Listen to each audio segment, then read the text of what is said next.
Hey, it's Joshua. I cut grass, and it is February the 8th, 2023. If you haven't subscribed to my channel, please go ahead and do so. Like the video or something, or tell people about it.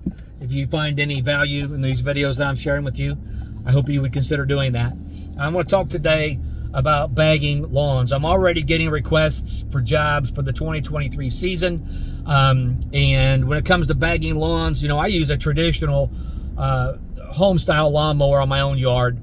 And my front lawn specifically is very susceptible to disease. So I bag my grass to help keep that disease at bay. And of course, I've got to use a variety of fungicides as well to kind of control it as best as I can.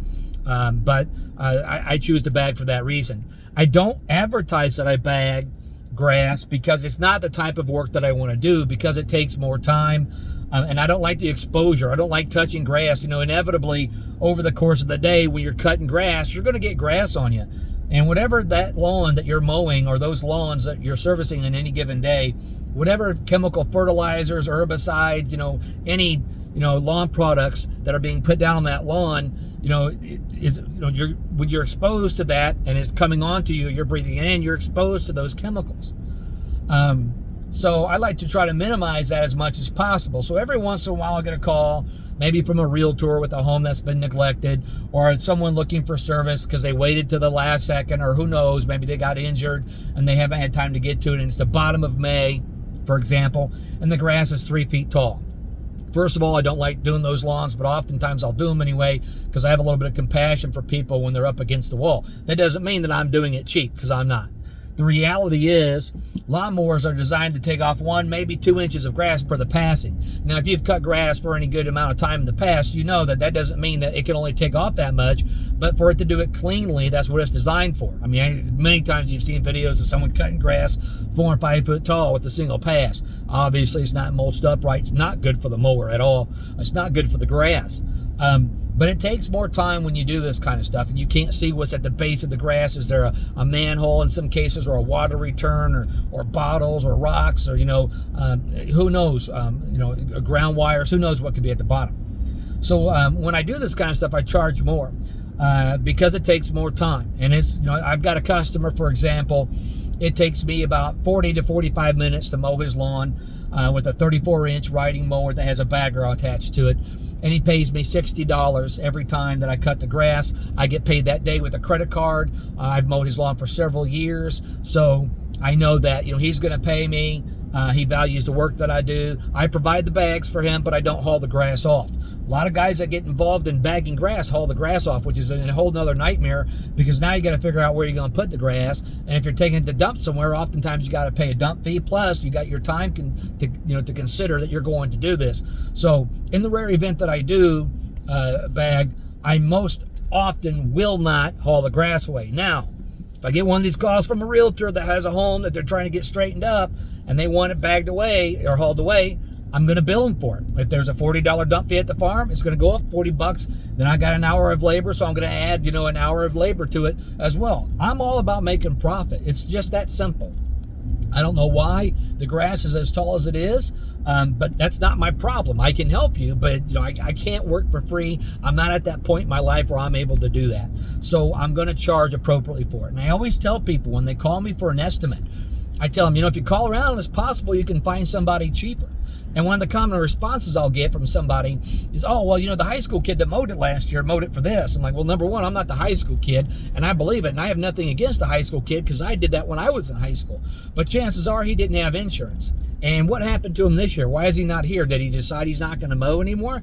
Maybe he went off to college, or, you know, who knows what happened. But, you know, I'm a professional organization. I've got, you know, business overhead that has to be met. And the bottom line is I've got to yield profit because this is my way of life.